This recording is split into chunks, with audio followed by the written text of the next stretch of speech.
Mesdames, messieurs, bonjour et bienvenue pour cette deck tech sur du commando EDH multi. Ça faisait longtemps que j'étais pas venu sur YouTube, merci beaucoup à vous d'être là pour découvrir Sauron the Dark Lord, le seigneur ténébreux. Un sacré commandant bien stylax, bien comme on aime, qui n'a pas mille et une façons de gagner, mais qui va évidemment ravir vos adversaires et vous par la même occasion. Sauron the Dark Lord, le seigneur ténébreux, c'est simple, c'est un commandant qui coûte 6, 3 génériques, Grixis, un bleu, un rouge et un noir, et vous avez une magnifique créature. Alors là c'est vrai que c'est... on n'arrive pas très bien à lire.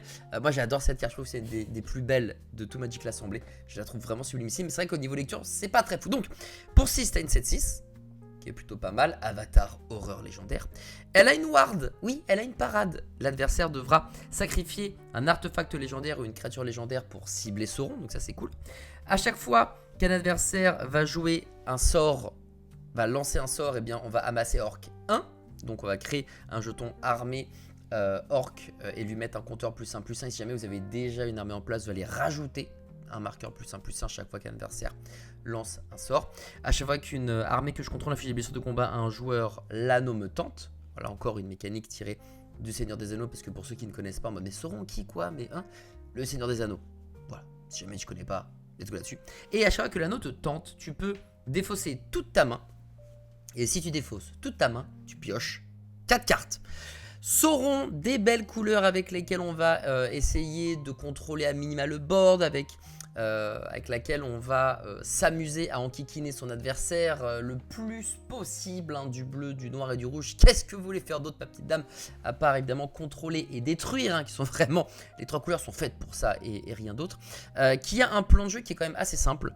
On va en multi avoir la chance d'avoir un orc qui va grossir, grossir, grossir, et qui va ensuite aller tout droit sur la tête d'un de vos adversaires. Donc ça c'est le premier plan de jeu. On va essayer de one tap ou de two tap un adversaire. Deuxième plan de jeu, on va utiliser ce qu'on appelle du fling. On va utiliser des cartes qui disent bah voilà, vous sacrifiez votre créature et elle inflige autant de force, autant de dégâts pardon, que sa force à tous les adversaires. Alors il y a ça en mode sacrifice. Vous avez sinon Chandra qui peut faire ça, Chandra's Ignition, qui dit voilà, juste la créature fait autant de dégâts à toutes les créatures et à tous les adversaires. Donc voilà, comme ça vous avez le choix, les amis, c'est vous qui décidez. Ça c'est la deuxième condition de victoire. Et enfin, la troisième condition de victoire, c'est taper avec votre commandant et des créatures. Ouais, je sais, il n'y a pas forcément mille et une façons de gagner. Ça peut être le seul petit bémol du jeu, c'est que ça va être assez redondant. Vous allez essayer de jouer Sauron le plus vite possible pour amasser Orc le plus possible, taper vos adversaires vraiment à chaque combat, ne pas avoir peur du lendemain et y aller. Évidemment, il y a beaucoup de capacités d'évasion qui sont proposées dans ce deck là, et one shot tout le monde si jamais vous avez la bonne carte au bon moment. Mais même si ça paraît redondant comme ça, le deck est très fun à jouer. Je trouve qu'il est assez fort, même si j'ai viré un Dockside Extortionist parce que voilà, le playgroup dans lequel je joue est en mode ouais, pas très fan, c'est vraiment fort et tout machin. Je fais ok, très bien, je l'enlève, mais il y a beaucoup de cailloux, il y a pas mal de terrain, il y en a 38, mais comme il y a les cartes, tu sais, que tu choisis soit pour le terrain, soit pour jouer par exemple un effet main, un rituel, les doubles faces, bon voilà, t'en as 40 si je dis pas de bêtises, sachant que ça c'est à l'heure où vous regardez la vidéo, mais plus on avance dans le temps, plus vous savez, je mets les decks à jour et la liste peut changer. Les listes sont disponibles en description juste en dessous, c'est sur Moxfield, et si jamais ça vous plaît, n'hésitez pas à commenter, liker, partager. Je suis également en live sur Twitch du mardi au vendredi de 9h à midi pour traiter de l'actualité jeux vidéo pop culture, mais aussi évidemment de Magic l'Assemblée et d'autres TCG. Maintenant que c'est fait, on va pouvoir passer directement dans le cœur du deck avec les cartes qui sont à l'intérieur de ce fameux Sauron Dark Lord. Boum! On va avoir... alors je les ai triés, pour une fois j'ai fait les choses bien. Je les ai triés, là on va parler des cartes, on va mettre ça là, hop, il est là Sauron, pour pas l'oublier. Des cartes qui vont vous faire activer la capacité de tenter l'anneau avec les créatures. On commence par les créatures. Les créatures que je vous propose vont vous activer tenter l'anneau. Cette mécanique a été également introduite via le Seigneur des Anneaux qui fait des trucs très cool. Je vous laisserai regarder, il y a 4 niveaux. Chaque niveau est sympa, mais le dernier est celui qui va peut-être nous intéresser le plus en fin de game, tandis que celui qui vous permet de piocher des fossés lorsque vous attaquez avec la créature qui est porteur de l'anneau est vraiment celle qu'on veut pour affiner et piocher les bonnes cartes au bon moment. Donc on va mettre évidemment un Nazgûl, un seul Nazgûl, les amis. Il y a beaucoup de decks où on met la totale. Hein, jambon fromage. Moi je n'en mets qu'un seul, ce qui permet de varier les plaisirs et mettre beaucoup plus de cartes différentes. Ça aussi c'est une de mes façons de jouer, vous le savez, j'adore les commandants qui font des choses. Donc je joue des commandants pour qu'ils arrivent sur la table et pas juste qu'ils soient là en mode non mais t'inquiète, t'as des couleurs, voilà, t'as une boîte à outils géante, tu t'amuses. Non, moi j'aime que mon commandant est là et j'aime avoir de la variance. Donc si les conditions de victoire, elles, voilà, c'est un peu tout le temps la même chose, et ben au moins en enlevant des Nazgûl, j'ai plus de cartes qui me permettent de faire plus de choses. Donc ce Nazgûl, très sympa, très chouette, qui quand il est sur le champ de bataille va faire en sorte que l'anneau vous tente. Puis à chaque l'anneau le tente, et bien chaque Vrace, parce que le Nazgûl est une Vrace, tu mets un marqueur plus un sur chaque Vrace, et voilà. Et puis au max, donc le maximum de Nazgûl que tu peux avoir dans un deck, c'est 9. Moi il n'y en a qu'un seul, et je trouve ça plutôt pas mal. Donc lui, il tente. Bilbo, Monsieur Bilbo pour 3. Quand il arrive et quand il quitte le champ de bataille, l'anneau te tente. Et quand il fait des blessures de combat à un joueur, tu crées un jeton trésor. Simple, efficace, c'est une 1-3. Le premier niveau de l'anneau dit bah, tu peux pas être bloqué par des créatures de force supérieure. Comme Bilbo est une 1-3, il y a un monde où tu peux connecter assez facilement. Tout le monde a des créatures certes, mais tu peux avoir des adversaires qui ne possèdent pas forcément de 1. Par exemple de 1-1 ou de 1 ce que tu veux sur place, hein, le jour J. Le moment où Bilbo est sur le champ de bataille qu'il peut attaquer. Donc ça fait toujours plaisir, c'est un moyen de tenter voilà l'anneau. Et quand Sauron est là, bah, ça permet de défausser et repiocher 4. Donc c'est plutôt agréable et sympathique. On a également le Witch King of Angmar qui a le vol pour 5. Avec une créature vous inflige des dégâts, chaque adversaire sacrifie une des créatures qui vous inflige des dégâts ce tour-ci, donc ce qui est plutôt sympa.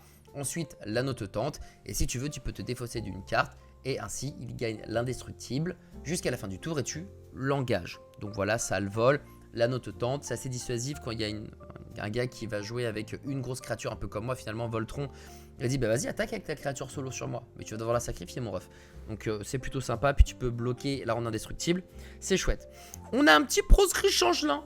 Bah ouais, parce que comme c'est un change-forme et qu'il a tous les types de créatures, ben il me semble, et dites-moi si je me trompe, mais que c'est aussi quelque part une armée orque à la fraîche, et que du coup, ben, quand Sauron est sur le champ de bataille, plutôt que de créer une armée, tu vas directement mettre le marqueur +1/+1 sur le proscrit change-là, et comme il est bloquable, forcément, ça va faire des dégâts. Alors oui, tu pourras pas bloquer avec, mais toi, ce que tu attends, c'est surtout de passer pour détruire tes adversaires. On va avoir aussi évidemment le Nightscape Familiar, qui va faire en sorte que les sorts bleus et rouges coûtent 1 de moins jouer, je le rappelle. Ça ne permettra pas à Sauron non pas de coûter 6 et 4. Non, non, non, non, non.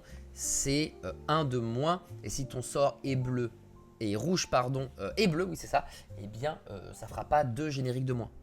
Ça fera juste 1. Donc Sauron, s'il est sur le champ de bataille, ce Nightscape Familiar coûtera 5. Voilà, juste petit point de règle à la cool. Pour 2, tu le régénères. Bref, simple et efficace.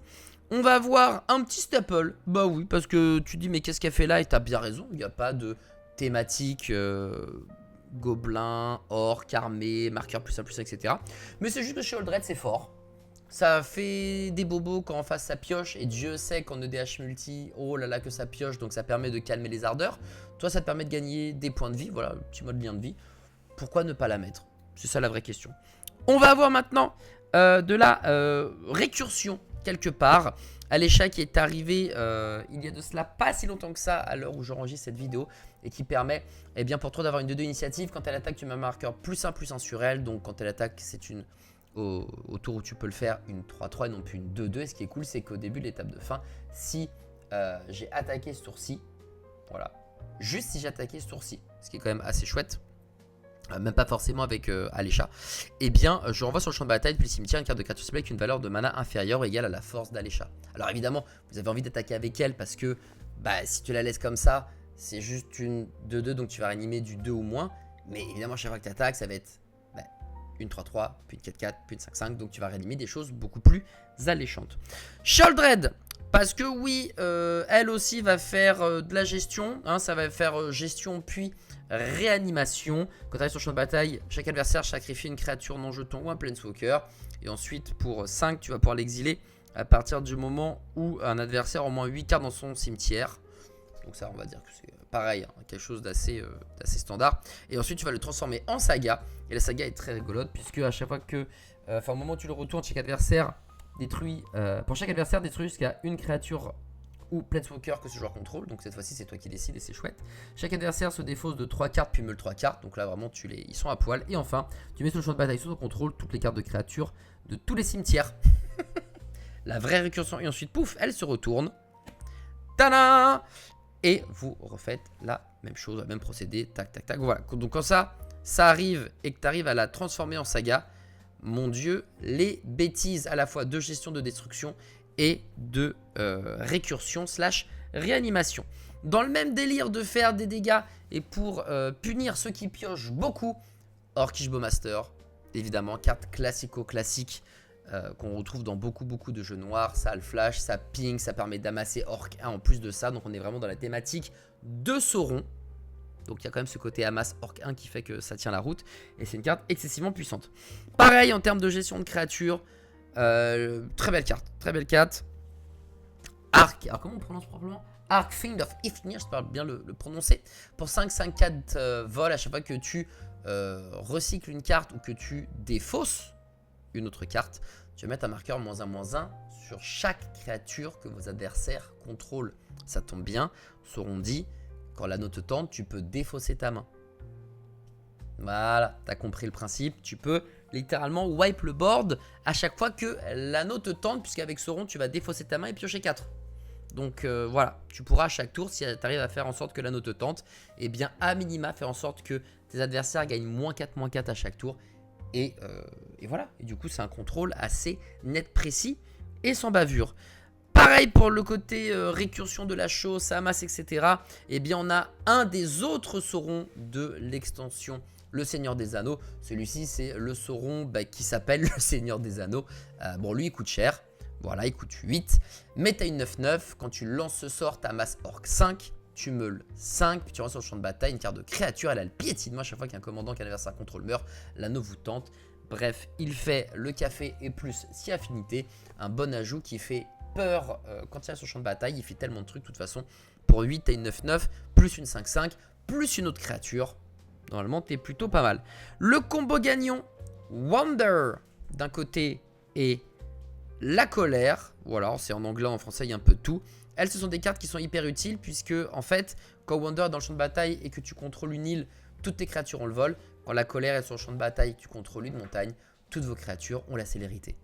Donc voilà, comme dans ce jeu, tu peux défausser pas mal de cartes, tu es très content d'avoir Wonder et la colère dans ton cimetière. On va avoir maintenant, pour tout ce qui est évasion, pardon, on va avoir des cartes très sympathiques et notamment Tassa. La Tassa, on a plusieurs des Tassa. Elle, c'est l'enchantement créature légendaire indestructible qui est une 5/5. Mais bon, il faut avoir la dévotion bleu égale à 5. Donc, tu l'as pas forcément tout le temps. Quoi qu'il soit indestructible, au début de l'entretien, tu as un scry 1, ce qui n'est pas négligeable. Et pour 2, la créature ciblée que tu contrôles ne peut pas être bloquée sur C. Vous l'aurez compris, tu le donnes soit à Sauron pour faire des dégâts de commandant, soit évidemment à ton armée orc qui est plutôt balèze. Dans le même esprit, les pirates d'Umbar, 4 pour une 3/3. Si tu payes 3, un gobelin, un orc ou un pirate ciblé ne peut pas être bloqué. Et à chaque fois que les pirates d'Umbar affichent des blessures de combat à un joueur, tu amasses Orc 3. Donc ça, c'est situationnel. Soit tu n'as pas d'armée d'orc. Et dans ces cas-là, tu peux te permettre de payer 2 et de rendre le pirate, ou parce qu'il y a pas mal d'orcs aussi dans le deck, hein, bien évidemment, imbloquable. Mais le but, c'est que lui devienne imbloquable pour amasser Orc assez régulièrement. Donc tu as plusieurs façons de l'utiliser. Une manière opti. Et une manière de, Sauron n'est pas là, mais je vais quand même tricoter et faire en sorte d'avoir une armée à peu près correcte. En parlant d'orc, oh que celui-ci est régal. Pour toi, une 0/5 piétinement. Alors tu te dis, mais comment ça se fait, 0/5 piétinement, c'est de la merde. Les autres orcs et gobelins que tu contrôles ont le piétinement. Intéressant. Et à chaque fois que lui, il attaque, il gagne plus X plus 0 jusqu'à la fin du tour, X étant la force la plus élevée parmi les créatures que vous contrôlez. Autant vous dire qu'avec l'armée orc qui va très régulièrement devenir une 10-10, 15-15, 20-20, 30-30, quand tu vas attaquer avec le maître de siège orc, tu vas avoir une 35 piétinement à proposer à tes adversaires. Donc si tu as ton armée orc à 30 plus lui, tu peux virtuellement, paf, aller chercher 2 adversaires et les one-tap avec des capacités d'évasion. En plus, c'est un beau body à 5 pour seulement 3. Ça permet de temporiser en début de game. En vrai, c'est un très bon ajout. Dans la partie, j'aide mes petits potes à être puissants. On a Mahur, le capitaine Ulukai, 2 pour une 2-2 menace. Donc, c'est très correct. Si tu dois mettre un marqueur +1/+1 sur une armée, un gobelin ou un orc que tu contrôles, tu fais la même +1. Ça permet de doubler le plaisir et d'avoir une armée orc encore plus folle, plus rapidement. Le bon vieux Saruman, la main blanche, qui lui aussi est dans ce deck là. Lui il est rigolo parce que pour 4 t'as une de 5. Mais le truc qui est vraiment sympa, c'est à chaque fois que tu lances un sort non créature, tu amasses orc X. X étant la valeur de mana de ce sort. Donc t'as compris. T'as compris que tu peux amasser orc très vite et bien. Et en plus de ça, les gobelins et les orcs que tu contrôles ont la parade 2. Donc tu as même une protection que Saruman te propose qui n'est pas négligeable. Parade 2, ça peut devenir Enkikin. En tout cas, ça te permet de temporiser. Saruman, en plus de ça, devient l'épouvantail. Donc c'est plutôt sympathique et agréable. On a enfin l'avant-dernière carte de créature de ce deck, le Charognard de la Moria, qui est très rigolote. 3 pour une 1/4 qui a le contact mental et la célérité. Donc tu vas pouvoir la poser sur le champ de bataille et défendre avec. Attaquer, je pense, pas très utile. En revanche, à la fin du tour de l'adversaire, juste avant toi, tu vas pouvoir, si jamais il ne t'attaque pas, eh bien l'engager, te défausser d'une carte, piocher une carte, donc pour faire un peu de main qualitative. Et en plus de ça, si tu défausses une carte de créature, comme par exemple la colère, eh bien tu vas amasser Orc 1. Donc voilà, je trouve utile, agréable, un beau mur quelque part, qui est plus utile qu'un mur classico-classique, puisque tu as cette capacité de pioche et d'amas Orc si besoin. Et enfin, parce qu'elle peut tout faire, la doublure d'étincelle, qui, lorsque vous avez des cartes de créatures clés ou des planeswalkers clés ou même votre commandant clé dans des decks et que vous jouez bleu, je pense que c'est une carte qui peut vraiment fit dans n'importe quel deck, puisque ça permet de copier une créature. Enfin, elle devient la copie d'une créature d'un planeswalker que tu contrôles, sauf qu'elle n'est pas légendaire. Donc ça fait que tu peux copier ton commandant.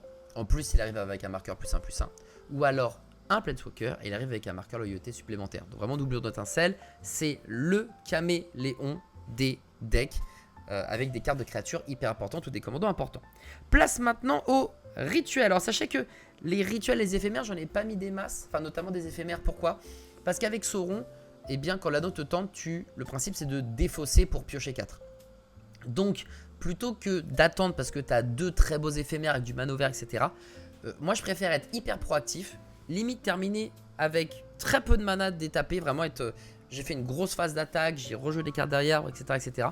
Me protéger en amont plutôt que de jeter des cartes qui vont être intéressantes parce que une carte en main qui est forte, oui c'est bien, mais en avoir 4 dans ta main c'est quand même vachement plus intimidant quelque part. Donc il y a peu d'éphémères, un peu de rituel, mais il y a beaucoup plus de permanents à jouer via cette logique de comme tu défausses et pioches, autant que ça qu'il y ait beaucoup de roulement et que vraiment tu inondes l'adversaire avec plein de créatures, tes armées, etc.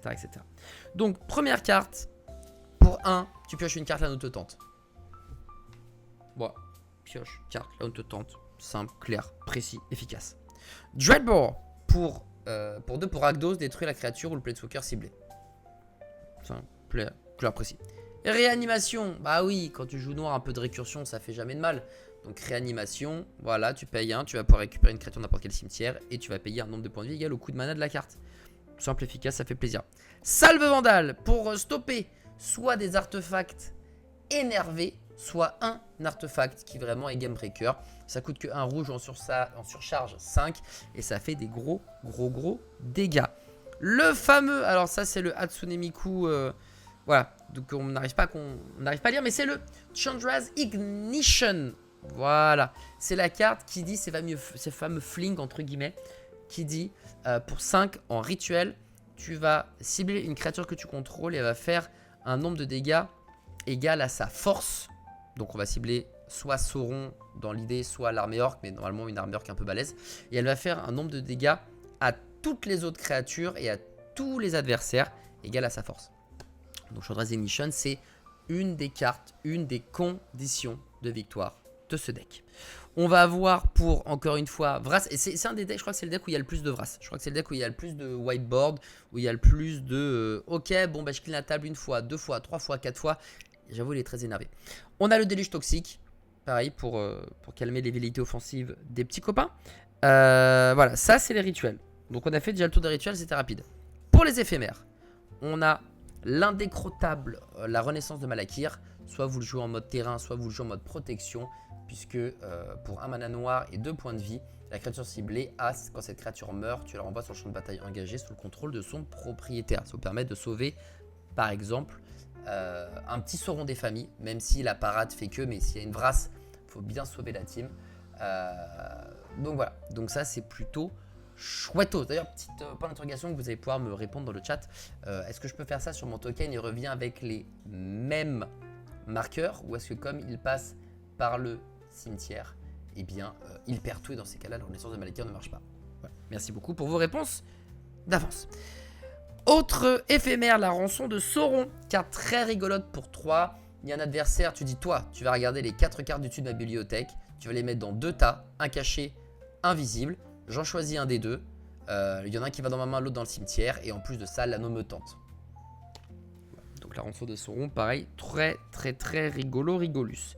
La faille cyclonique qui pour le moment résiste à mon playgroup. Très fort, qui régale, tout ça vous connaissez. Une petite messe noire parce que les cartes coûtent cher. Donc il faut quelques accélérateurs de mana qu'on va voir incessamment sous peu. Et la messe noire fait très bien le taf. Un petit fracassement d'âme qui fait bien plaisir aussi pour 3. Chaque adversaire sacrifie un Planeswalker ou une créature avec le coût converti de mana le plus élevé. Voilà, parmi les créatures de Planeswalker qu'il contrôle. Donc simple, efficace, hein. Si jamais il y a une vraie menace à la table, la plupart du temps, plus le coût de mana est élevé, plus la menace est élevée. Dans la théorie. Dans la pratique, c'est pas forcément tout le temps comme ça, mais dans la théorie. Ce qui fait que pour 3, vous pouvez vous débarrasser d'une menace assez importante sur chaque adversaire. Le commandement de Prismari, parce qu'il est hyper polyvalent et que j'adore cette carte. Pour 3, soit il inflige de blessure à n'importe quelle cible, soit le joueur ciblé pioche des fausses 2, soit le joueur ciblé fait un champ de trésor, soit tu détruis l'artefact ciblé. C'est polyvalent, c'est fort, on adore. Pour 2, tu retournes la créature en non-token ciblée dans la main de son propriétaire et l'anneau te tente. Donc ça peut être soit pour dégager, temporiser face à une créature adverse, soit pour toi-même te prémunir de quelque chose sur ton propre board. Et en plus de ça, l'anneau te tente, donc ça permet d'accéder plus rapidement au dernier palier de l'anneau. Un des fameux flings, on va dire, pareil, de ce deck, je crois que c'est les deux seuls que je joue, je crois pas que je joue l'original. La fureur de Kazul en éphémère, pour 3, il faut que tu sacrifies en plus une créature. Et la fureur de Kazul inflige un nombre de blessures à n'importe quelle cible égale à la force de la créature qui a été sacrifiée. Donc tu vas pas pouvoir tuer tout le monde simultanément, mais si jamais t'es en 1v1 ou en 1v2, tu sens que tu as l'avantage sur un de tes deux adversaires, eh bien n'hésite pas à sacrifier ton gros token orc, un armée orc de Zinzito. Tu le sacrifies, t'infliges une quantité astronomique de dégâts à ton adversaire, tu le one tap et tu t'occupes de l'autre juste après. C'est quand même assez simple, efficace. Et puis pour la petite douceur, c'est t'attaques avec ton armée. Comme ça, tu regardes s'il n'y a pas des effets et tout. Toi, tu réponds à la fin. Au revoir, madame. Ce fut un plaisir de travailler avec vous. Une carte démoniaque aussi qui est excellente en EDH multi et inutile en 1v1. Le Curtain's Call, le tombé de rideau. Pour 6, tu détruis 2 créatures. Mais le trick, c'est que tu vas payer un mana générique de moins pour chaque adversaire. Donc plutôt que de coûter 6, puisque tu as 3 adversaires, eh bien ça ne coûtera que 3. Donc pour 3, tu vas pouvoir détruire 2 créatures, ce qui est quand même assez agréable et sympathique. On va passer maintenant, donc ça c'était les éphémères, on a fait le tour, vous avez capté l'écran de thé, pas beaucoup d'éphémères, pas beaucoup de rituels, mais des choses qui sont très contrôle de board, impactantes, que ce soit tu renvoies, tu détruis, etc. On a besoin de se faire voilà, l'allée des grands ducs pour que notre armée d'orques puisse toucher facilement. Le légendaire Sol Ring, voilà, en plus il est sublimissime, donc le légendaire Sol Ring qui fait partie de ma deck tech, à l'enlever ou pas selon vos désirs. Moi j'en ai des Sol Ring, mais dans seulement 2 decks je crois, si je dis pas de bêtises, dans 2 de mes decks. J'en ai pas forcément besoin dans tout. À partir du moment où il y a du vert, j'avoue, je crois qu'il n'y a pas de Sol Ring notamment. Mais là, le deck coûte cher, Sauron coûte cher, il va être détruit quoi qu'il arrive. Donc, c'est quand même cool d'avoir de quoi payer une taxe sans avoir besoin de trop forcer. L'arcane signet qui va avec, qui dit Sol Ring dit arcane signet.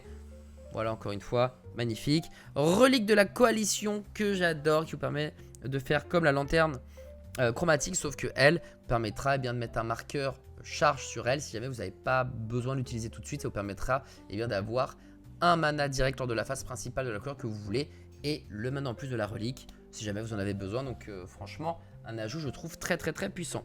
La lanterne chromatique, parce que malheureusement dès que tu commences à être tri, quadra et plus en termes de couleurs, c'est vrai que la lanterne chromatique elle est utile. Donc je sais que c'est peut-être pas le meilleur des cailloux pour 3, mais au moins une fois que c'est là, tu n'as plus de problème de mana, en tout cas de fixing de couleur de mana, tu n'es plus du tout embêté.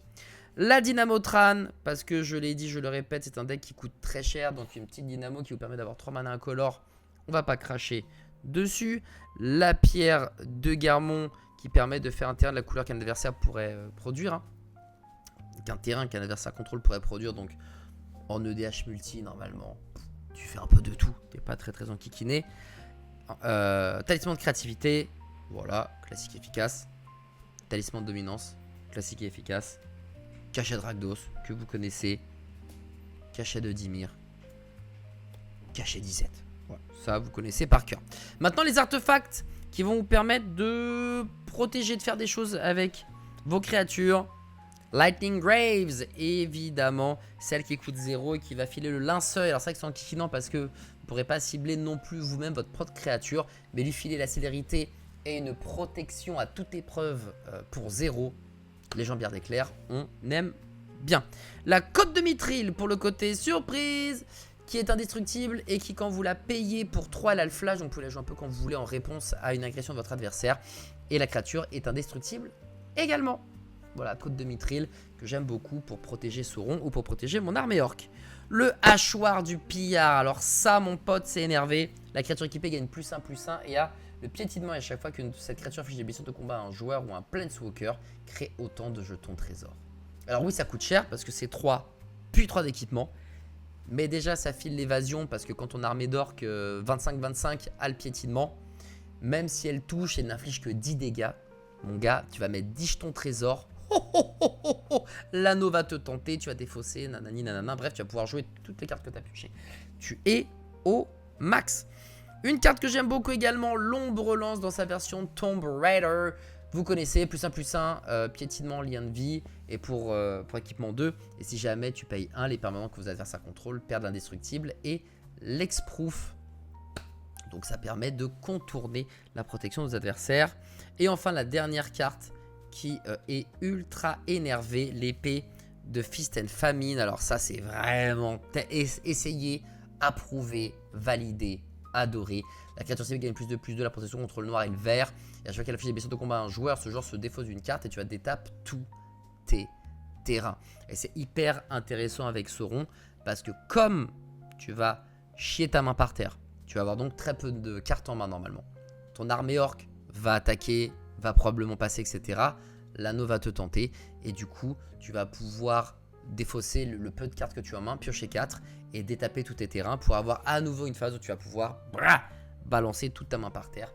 Très sympathique. Pour ne pas perdre tous ces beaux marqueurs +1/+1 que l'on possède, l'ozolite évidemment qui permet... Voilà, je vois qu'une créature qu'on contrôle quitte le champ de bataille. Si elle avait des marqueurs sur elle, tu les mets sur donc Argonath, le pilier des rois, donc l'ozolite, dans sa version Baldur's Gate, dans sa version l'Océan des Anneaux, pardon. Et au début du combat, pendant votre tour, si elle a des marqueurs sur lui, tu peux déplacer tous les marqueurs sur une créature ciblée. Voilà, quand ton armée orc 30-30, elle disparaît, c'est pas grave. Les marqueurs, ils sont là, bien au chaud. On va pouvoir les mettre ailleurs, c'est pas un problème. Essentiel. Et enfin, parce qu'on est quand même dans une thématique du Seigneur des Anneaux, on va pas se le cacher, l'anneau unique pour la pioche, pour la protection, pour le peu de points de vie que ça te fait perdre. En vrai, c'est hyper utile et ça ira très bien avec un terrain justement du Seigneur des Anneaux que je vous montrerai tout à l'heure. Retenez ça, vous allez comprendre tout de suite. Enfin, quelques enchantements, du contrôle avec le massacre au croc du boucher, première version. Ça fait perdre des points de vie, ça t'en fait gagner. La saga dans les ténèbres, les lier pour créer des apparitions, des Wraiths qui vont en plus de ça eh bien tenter l'anneau 3 fois. Et puis ensuite, quand tu arrives au bout de la saga, pour chaque adversaire contrôlé jusqu'à une créature ciblée que ce joueur contrôle jusqu'à la fin du tour, tu les dégages, elle acquiert la célérité et l'anneau vous tente. Donc vraiment, quand tu arrives au bout du bout, tu as 3 Vrace plus 3 autres créatures à minima. Et l'anneau t'a tenté, t'es au max, donc vraiment t'es en ligne droite. Une petite protection des familles avec la forme fantôme de Kaya. Hyper fort, pourquoi? Parce que si la créature meurt ou est exilée, en fait on renvoie la carte sur le champ de bataille. Et ça vraiment, ça fait une différence, je trouve, notable contre les Pass to Exile, surtout Plocha, etc. Retour au pays et tout. Cette carte est une protection ultime. J'adore cette carte, elle ne coûte que 1 en enchantement. Bref, à utiliser. Dans ce deck, je ne pouvais pas louper l'appel de l'anneau, Call of the Ring. Pour 2 au début de ton entretien, l'anneau te tente. Et à chaque fois que tu choisis une créature en tant que porteur de l'anneau, tu peux payer 2 points de vie et piocher une carte. Donc que ça soit juste pour son utilité de base qui est qu'au début de l'entretien, l'anneau te tente. Le fait de pouvoir payer 2 et piocher de manière supplémentaire sans être obligé de le faire, c'est quand même un ajout trop cool. Une carte qui m'a fait beaucoup sourire et que j'ai dans une magnifique version, donc c'est aussi pour ça que je l'ai prise. All will be one. À chaque fois que je mets un marqueur sur un permanent que je contrôle ou un joueur, All will be one. Donc cet enchantement va infliger à n'importe créature qu'un adversaire contrôle, qu'un Planeswalker qu'un adversaire contrôle, ou à un joueur, tout simplement, autant de blessures. Donc si vous amassez Orc 1, All will be one va dire ok, bah, tu vas pouvoir faire une blessure à un adversaire, une créature ou un Planeswalker. Voilà, tout simplement. C'est simple, c'est fort, c'est efficace. All will be one. Alors c'est vrai que bon, la carte est peut-être pas la plus opti, littéralement, hein, mais je trouve qu'elle est chouette. Je trouve qu'elle est belle en plus de ça. Je sais pas, non, vous êtes... Peut-être que je suis tout seul dans mon délire, hein, peut-être que je suis tout seul en mode... Ah mais en fait peut-être la carte elle est... Moi je la trouve trop belle. Toute Sphyrexian évidemment en français. Voilou. Vous avez l'information. Je la trouve sublimissime et du coup je la mets. C'est peut-être pas la carte la plus forte, j'en conviens totalement. Mais 1 plus 1 plus 1 plus 1, enfin... Tu vois, comme je dis, très vite, en fait, votre token armé, bah, ça va devenir une 20-20, une 30-30. Donc, ça paraît pas grand-chose. Mais les 20 marqueurs que tu vas mettre, bah, c'est 20 dégâts que tu vas pouvoir coller petit à petit à un joueur, à une créature, à un Planeswalker. Donc, en vrai, je trouve que c'est utile. Peut-être pas imba, mais utile. Pareil, en autre saga, on va avoir Scroll of Isildur. Pour 3, tu vas gagner le contrôle d'un artefact tant que Scroll of Isildur est là et en plus elle auto-tente. Tu vas pouvoir engager jusqu'à 2 créatures ciblées qui auront en plus des marqueurs stun sur eux, donc ils pourront passer d'étape à la prochaine étape de dégagement. Et enfin tu vas piocher une carte pour chaque créature engagée que l'adversaire ciblé contrôle. Donc tu vas au moins, si ça ne bouge pas, piocher 2 cartes au début de l'entretien quand Scroll of Isildur atteindra son 3e niveau. Et gagner le contrôle d'un artefact, très utile. Vous allez voler un Sol Ring, vous allez voler un Dozolite, vous allez voler un grand Cromlech, vous allez voler une épée, enfin ce que vous voulez, n'importe quoi. Très fort. Enchantement à la cool aussi, l'invasion de la horde de l'effroi. Au début de l'entretien, tu perds un point de vie et t'amasses 1, pardon, tout court. Voilà. Donc tu as créé un 0-0 noir zombie armé, mais comme c'est déjà là, tu pourras par exemple si tu as Sauron et que tu vas amasser avec Sauron, tu pourras déjà le mettre sur le token que tu as créé avec l'invasion de la horde de l'effroi. Voilà, même si normalement ta masse orc, c'est juste que ton orc c'est zombie armée et orc. Je crois que c'est ça la petite différence, c'est que tu rajoutes un type supplémentaire à ton armée, mais tu as déjà une armée de base. Donc du coup tu n'auras pas une armée zombie et une armée orc. Ça sera le même et tu pourras mettre le petit marqueur +1/+1 dessus aussi. Et ce qui est super cool avec cette invasion de la horde de l'effroi, c'est qu'à chaque fois qu'un jeton zombie de force supérieure ou égale à 6 que tu contrôles il acquiert le lien de vie jusqu'à la fin du tour. Donc ça te permet d'avoir, une fois que tu es bien chaud avec ton armée zombie orc de Monsieur Sauron, eh bien tu vas pouvoir gagner 20 points de vie par exemple quand tu attaques avec lui, ce qui n'est pas négligeable du tout. Enfin, dernier, dernier enchantement avant la fin de cette démonstration. Et surtout, on va passer au terrain, mais vous savez que les terrains, c'est hyper rapide. On va passer à là encore quelque chose qui va clean le board, qui va tranquillement et bien mettre tout le monde d'accord. Hein, voilà. Autant le croc du boucher, ça te permettait de récupérer des points de vie et d'en faire perdre. Là, Spiteful Banditry, ça te permet de créer des jetons trésors. Donc, oui, si tu tues 15 créatures, tu feras pas 15 jetons trésors parce que ça s'active une seule fois et une seule fois en plus à chaque tour. Mais tu vas faire pas mal de dégâts parce que c'est un deck où tu as rapidement beaucoup de mana. Donc tu vas pouvoir clean le board, avoir un petit trigger de jetons trésor. Et à chaque fois qu'une autre créature meurt à chaque tour, tu pourras te régaler à créer un jeton trésor supplémentaire. Donc je trouve que Spiteful Banditry, c'est très ok, très puissant. En plus de ça, normalement ton armée orc ou ton Sauron est assez protégé. Un Sauron c'est une 7-6. Ton armée ça sera normalement plus qu'une 7-6 anyway, ça sera normalement un gros ton. Donc tu vas pouvoir raser le board pour les plus petits et laisser ton Sauron et laisser ton armée orc pulluler et faire un maximum de dégâts. Pour les terrains c'est simple, Triome, le seul qu'on puisse jouer de toute façon, le Bard de Xander pour son côté Grixis. On va jouer 3 terrains de base, l'île, la montagne, le marais, assez classico-classique. Une tour de commandement parce que, voilà, parce que c'est dans tous les decks, hein, de toute façon. L'esplanade des héros pour le mana, mais aussi pour la protection de sa créature légendaire. On va avoir la réserve de la mort Shizo, qui va permettre à une créature légendaire ciblée d'acquérir la peur jusqu'à la fin du tour. Donc ça c'est pratique quand tu dois aussi t'insérer avec Sauron. Bah, t'es bien content que Shizo soit là. On reste dans les thématiques, le Seigneur des Anneaux avec les mines de la Moria, puisque ça te permet de faire du rouge, mais en cas de coup dur, si jamais on t'a trop contrôlé, il y a trop de trucs dans ton cimetière, tu n'arrives pas vraiment à jouer, etc., tu pourras payer 4, l'engager, exiler des cartes de ton cimetière pour créer des tokens trésors. Donc tu vas pouvoir avoir plus de mana pour peut-être rejouer ton Sauron qui s'avait géré plusieurs fois. Takenuma, Takenuma parce que pareil, c'est important, la récursion, on apprécie. C'est toujours chouette de pouvoir reprendre des trucs dans son cimetière et de pouvoir les rejouer, même si là, ce n'est que créature ou Planeswalker. C'est quand même assez sympathique. Dans le même esprit, Otawara, qui est super fort, qui permet de renvoyer dans la main un artefact créature enchantement Planeswalker. Très utile. Hein. Une carte de terrain que tu n'as pas vraiment envie de jouer en tant que terrain. Bah, pas se le cacher. Voilà. Mais qui est super fort. Super fort, vraiment. C'est... de toute façon, c'est simple. Si tu as Otawara, Boseiju, ça en vrai, tu peux le mettre dans tous tes decks. J'ai l'impression que c'est jamais inutile. On reste dans le Seigneur des Anneaux avec Rivendell, que j'aime beaucoup parce qu'elle a Scry 2 seulement pour 2. Et sa condition, c'est que tu es une créature légendaire. Donc vraiment pas une condition difficile à cocher. Le Scry 2 pour 2, quand tu n'as rien à faire en fin de tour. Enfin, à la fin du tour de l'adversaire juste avant toi pour te mettre bleu doux. C'est quand même très fort. Baladur, Edouard, Barad dur.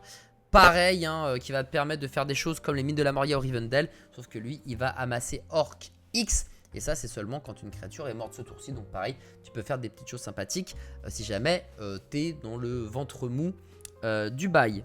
La porte noire, parce que là encore, on reste dans l'univers du Seigneur des Anneaux. Ça va te permettre de filer l'évasion. Tu vas pouvoir attaquer le joueur qui a le plus de points de vie. Donc si c'est toi, ben dommage. Mais si il y a des adversaires qui ont plus de points de vie que toi, eh bien tu vas pouvoir filer l'évasion à une de tes créatures pour qu'elle puisse lui casser la gueule. Et enfin, eh oui, je parlais de l'anneau unique. L'anneau unique, finalement, ça te fait perdre pas mal de points de vie, même si c'est super fort, super utile, etc. Mais ça te fait perdre des points de vie. Et peut-être qu'à un moment de la partie, tu te diras, oula, j'ai perdu 1, 3, 15... Oh, j'ai déjà perdu presque une dizaine de points de vie avec l'anneau unique. Ouais, comment je vais faire pour m'en débarrasser? Mount Doom, tu payes 7, tu l'engages, tu sacrifies Mount Doom et l'artefact légendaire ciblé que tu contrôles. Donc, évidemment, l'anneau unique. Tu vas choisir 2 créatures et tu vas détruire le reste. Voilà, donc c'est le petit tricks. Alors évidemment, il faut que les étoiles soient alignées pour avoir les deux. Vous avez vu que je n'ai pas de tutor. J'ai retiré un maximum de tutor dans la quasiment totalité de mes jeux. Donc il faut avoir un peu les étoiles qui s'alignent. Mais quand vous avez les deux qui s'alignent, en vrai, il y a le côté lore qui est hyper marrant et sympathique. Et l'effet d'ailleurs est aussi très très très puissant. On va avoir des terrains pareil double face, tu choisis du bleu ou du noir, du bleu ou du rouge. Tu vas avoir des terrains qui vont arriver engagés sauf si tu contrôles au moins 2 autres terrains. Donc normalement c'est plutôt simple, efficace à faire. Donc vous avez en Rakdos, en Izet et en Dimir. Hop là.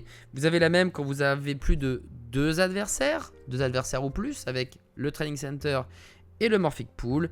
Vous avez aussi des terrains qui vont pouvoir vous permettre de... Je crois que c'est les filters. Je crois que c'est les filters lentilles, pas de bêtises. Voilà, soit ça fait du mana incolore, soit pour un rouge ou un noir, vous avez la bicolorité noir et rouge que vous voulez. 2 noirs, 2 rouges ou un noir et rouge. Pareil en bleu et noir. Pareil en bleu et rouge. On va avoir aussi des terrains que je trouve très stylés en vrai. En Rakdos, en Dimir, pour 1, t'ajoutes la dualité, c'est quand même chouette.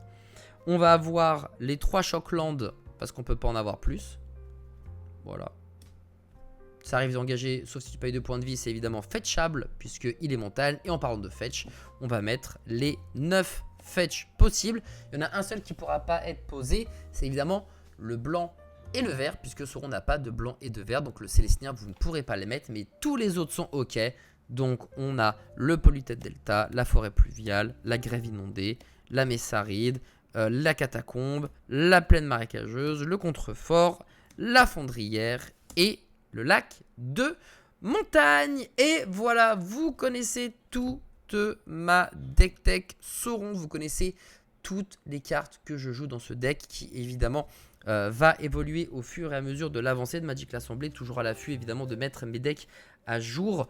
Mais c'est vrai que sa thématique est si spécifique et si précise que je pense que ce n'est pas forcément le deck qui va le plus évoluer au fur et à mesure des années. Vous voyez, il y a quand même beaucoup de cartes des éditions Le Seigneur des Anneaux. Et c'est qu'il y a bien une raison entre le côté l'anneau de tente, amasser orc, etc. Ce pas des choses qui sont hyper communes et courantes. Mais bon, tout ce qui est des terrains plus intéressants, de la protection en artefacts, etc.